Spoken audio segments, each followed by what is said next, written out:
Hello students, welcome back to Resonant Studies. मेरा नाम है कुशाग्र, आप सभी का टीचर और दोस्त। और आज से शुरू होने जा रही है क्वांटिटेटिव एप्टीट्यूड की सीरीज। किसके लिए? एसएससी सीजीएल टायर 1 एग्जाम के लिए। चैनल से जुड़े रहने के लिए सब्सक्राइब का बटन दबा के घंटी को बजाना बिल्कुल भी ना भूलें। चलिए दोस्तों, आगे बढ़ते हुए एक नजर डाल लेते हैं हमारे सिलेबस के ऊपर। दोस्तों, वैसे तो मैं सारा सिलेबस डिस्क्रिप्शन में डाल दूंगा, लेकिन वीडियो पॉज करके अगर सिलेबस का स्क्रीनशॉट ले लें तो और भी बेहतर रहेगा। चलिए आगे बढ़ते हैं।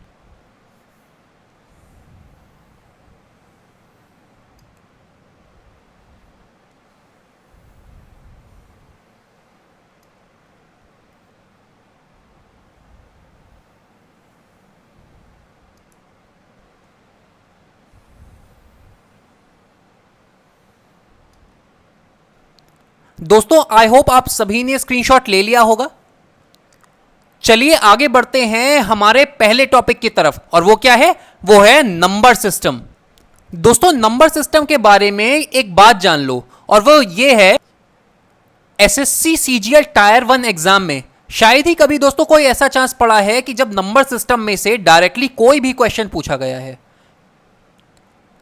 लेकिन दोस्तों, क्योंकि ये हमारे सिलेबस का पार्ट है, इसीलिए इस चैप्टर को हम स्किप नहीं करेंगे और इसके बारे में थोड़ी बहुत डिटेल्स लेकर हम आगे अपने अगले चैप्टर की तरफ बढ़ जाएंगे। अब दोस्तों, सवाल आता है, what is number system? Number system है तो है क्या चीज? तो दोस्त, इसका जवाब है study of relations between different kind of numbers and the laws that govern them. तो दोस्त, अलग अलग तरह के नंबर्स के बीच में जो रिलेशंस होते हैं ना, और जो लॉज उनको गवर्न करते हैं, उनकी स्टडीज को हम कहते हैं नंबर सिस्टम। अब दोस्त, अलग अलग तरह के नंबर्स, भाई इसका मतलब क्या है? कैसे अलग अलग तरह के नंबर्स? तो दोस्तों, आइए जानते हैं इन्हीं अलग अलग तरह के नंबर्स के बारे में। तो दोस्तों, डिफरेंट टाइप्स ऑफ नंबर्स की सीरीज में सबसे पहले आते हैं नेचुरल नंबर्स। नेचुरल नंबर्स क्या होते हैं? भाई, all counting numbers are natural numbers. नहीं समझे तो ऐसे समझो, 1 2 3 4 5 डैश डैश डैश डैश, ये इंफिनिटी तक ये सारे नंबर्स नेचुरल नंबर्स ही होंगे। ठीक है दोस्तों, नेचुरल नंबर के बाद आते हैं होल नंबर्स। अब ये होल नंबर्स क्या होते हैं? तो भाई, होल नंबर्स क्या होते हैं? पूरी काउंटिंग नंबर्स, यानी 1 2 3 4 5 ऐसे डैश डैश डैश करते हुए आगे इंफिनिटी तक। और ये लेकिन किससे शुरू होते हैं? ये शुरू होते हैं जीरो से। भाई, ये बस एक बेसिक सा फर्क है जो नेचुरल और होल नंबर्स के बीच में एक डिफरेंशिएशन क्रिएट करता है। दोस्तों, नेचुरल नंबर और होल नंबर के बाद आते हैं इंटीजर्स। तो भाई, इंटीजर्स अब ये क्या चीज है? तो इंटीजर्स क्या है? सपोज मैं ये पूरे नंबर्स लिख रहा हूं, होल नंबर्स 0 1 2, माफ करना, एक बार क्लियर कर लेते हैं, 0 1 2 3 डैश डैश डैश। अब ये तो हमें पता है होल नंबर्स हैं, लेकिन जब इन होल नंबर्स के नेगेटिव इधर से आने लगे, -1 -2 -3 -4 डैश डैश डैश, तो भाई ये कहलाते हैं इंटीजर्स। यानी कि सीधे शब्दों में समझें तो होल नंबर्स के साथ साथ अगर हम नेगेटिव नंबर्स को भी काउंट करें तो ये सारे मिलकर बनाते हैं इंटीजर्स। अब दोस्तों, नेचुरल, होल और इंटीजर नंबर्स के बाद आते हैं इवन, ऑड और प्राइम नंबर्स। तो आइए जानते हैं क्या होते हैं इवन, ऑड और प्राइम नंबर्स। चलिए देखते हैं। देखो, सबसे पहले कोई भी नंबर अगर 2 से डिविजिबल है, यानी कि अगर मैं यहां पे 4 लिख रहा हूं, अगर ये 2 से कट जा रहा है तो ये इवन नंबर है। यानी सीधे शब्दों में जो भी नंबर 2 से डिवाइड होता है उसको कहते हैं इवन नंबर। एग्जांपल 2 4 6 8 10 12, माफ करना, 12 एंड डैश डैश डैश। ठीक है, सो ऑन। अब ऑड, ऑड में क्या फर्क होता है? ऑड वो नंबर्स होते हैं जो 2 से डिवाइड नहीं हो सकते हैं कंप्लीटली, जैसे कि 1 3 5 7 9 11, सो ऑन। फिर आते हैं प्राइम नंबर्स। अब क्योंकि प्राइम नंबर्स ही बचे हैं तो दोस्तों इसको भी जान लेते हैं। प्राइम नंबर्स क्या होते हैं भाई? अपने अलावा केवल ये 1 से डिवाइड होते हैं, एल्स ये किसी से डिविजिबल नहीं होते हैं। जैसे कि एग्जांपल देता हूं, 2 को क्या किसी और नंबर से डिवाइड कर सकते हो? जवाब है नहीं, ये केवल 1 से डिवाइड होगा, हो सकता है। ठीक है, इसके अलावा 3 को किसी और नंबर से डिवाइड आप नहीं कर सकते। ऐसे ही 5 किसी और की टेबल में नहीं जाता सिवाय अपने। 7, इसके बाद आता है आपका 11, फिर 13 एंड सो ऑन। ये सारे नंबर कहलाते हैं भाई प्राइम नंबर्स। अब दोस्तों हम आएंगे लास्ट के बचे हुए 4 नंबर्स के सेट्स पर। सबसे पहले कंपोजिट, फिर रैशनल, फिर इमेजिनरी और फिर लास्ट में आता है कॉम्प्लेक्स नंबर। आइए जानते हैं एक एक करके इन सबको। भाई सबसे पहले है कंपोजिट नंबर। तो कंपोजिट नंबर क्या होता है भाई? All non prime natural numbers are composite numbers. यानी कि जो नंबर्स, अब देखो मैं लिख देता हूं, सीरीज पूरी लिख दूंगा, आप देखना और बताना मुझे इसमें से प्राइम कौन से हैं और कंपोजिट कौन से। 1 2 3 4 5 6 7 8 9 एंड 10। अब देखो दोस्तों, इसमें से सबसे पहले तो आइडेंटिफाई कर लो कि प्राइम नंबर्स कौन कौन से हैं।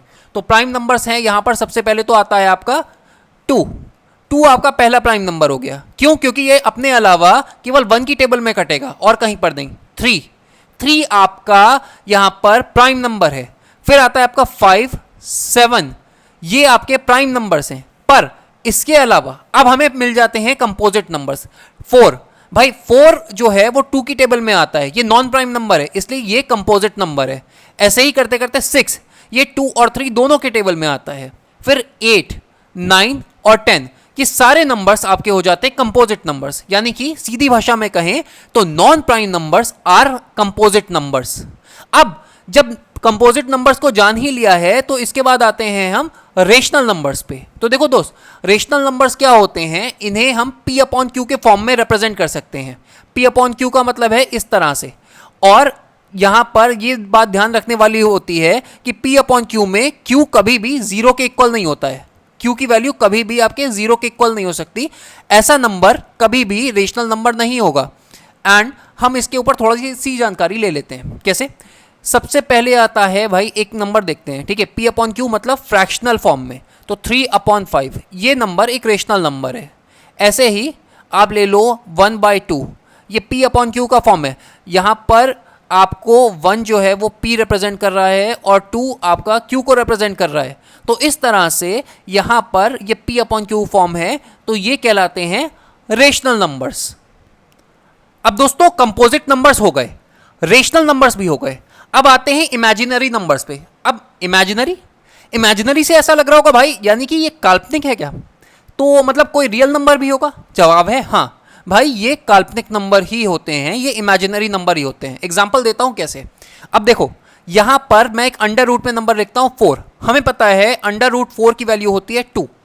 पर अब यहीं पर जब मैं इस अंडर रूट 4 की जगह पर मैं लिख देता हूं अंडर रूट -4, क्या ये वैल्यू पॉसिबल है? इसका आंसर क्या आप -2 या फिर 2 कैसे भी करके लिख सकते हो? सोच के बताओ जरा। जवाब है मेरे हिसाब से तो नहीं। ये नंबर्स, इमेजिनरी नंबर्स किस लिए होते हैं भाई? कैलकुलेशंस करने के लिए इमेजिनरी नंबर्स की हमें नीड होती है। तो अब इमेजिनरी नंबर्स को हम कैसे सॉल्व करते हैं वो मैं आपको दिखा देता हूं एक बार। इमेजिनरी नंबर्स का सोल्यूशन कुछ ऐसे होता है, ये देखो। सबसे पहले अगर मेरे पास नंबर है -4, तो इसके लिए हम क्या करेंगे, हम इसको ऐसे लिखते हैं अंडर रूट -1 मल्टीप्लाई 4, जिसका आगे का फर्दर सोल्यूशन होता है अंडर रूट -1 मल्टीप्लाई 4। ये दो चीज़ें हमें यहाँ पर मिल जाती हैं। और यहाँ पर अंडर रूट -1 को हम डिनोट करते हैं आयोटा से। आयोटा की वैल्यू होती है अंडर रूट -1, तो हम इसको ऐसे लिख सकते हैं यहाँ पर कि आयोटा 4 इज इक्वल टू, ये इस तरह से पूरा आपका इमेजिनरी नंबर हो जाता है। तो ये होते हैं आपके इमेजिनरी नंबर्स। अब सबसे एंड में आता है भाई कॉम्प्लेक्स नंबर। तो कॉम्प्लेक्स नंबर क्या होता है इस पे भी नजर डाल लेते हैं। कॉम्प्लेक्स नंबर होते हैं भाई, इसको हम डिनोट करते हैं Z से, Z या फिर Z, और इसको आगे हम फर्दर कहते हैं A प्लस आयोटा B। हम इस फॉर्म में इसको देख लेते हैं और हम जान लेते हैं क्या होते हैं कॉम्प्लेक्स नंबर्स। तो दोस्तों कॉम्प्लेक्स नंबर के इसी लॉजिक से, यानी कि Z is equal to A plus iota B, इस लॉजिक से हम ये समझ सकते हैं कि इस नंबर को कहते हैं कॉम्प्लेक्स नंबर। और कॉम्प्लेक्स नंबर किससे बनता है भाई? रियल नंबर जिसको हम A से डिनोट कर रहे हैं, और उसके अलावा पे यहाँ पे बनता है यहाँ पर इमेजिनरी नंबर जिसको हम डिनोट कर रहे हैं आयोटा B से यहाँ पर, और इस तरह से ये बनता है कॉम्प्लेक्स नंबर। दोस्तों नंबर सिस्टम से जुड़े हुए कुछ इंपॉर्टेंट इनपुट्स जो इस वीडियो में रह गए हैं, हम उसको अगले टॉपिक में यानी कि अगले वीडियो में डिस्कस करेंगे। साथ ही साथ इन कॉन्सेप्ट्स के ऊपर जो अभी मैंने आपको बताए हैं, इनके ऊपर कुछ क्वेश्चंस होंगे जो मैं आपको अगले पार्ट में यहां पर आपसे शेयर करूंगा, आपको सॉल्व करने के लिए दूंगा। तब तक के लिए अगर वीडियो अच्छा लगा हो तो चैनल को सब्सक्राइब करके घंटी का बटन दबाना बिल्कुल भी ना भूलें।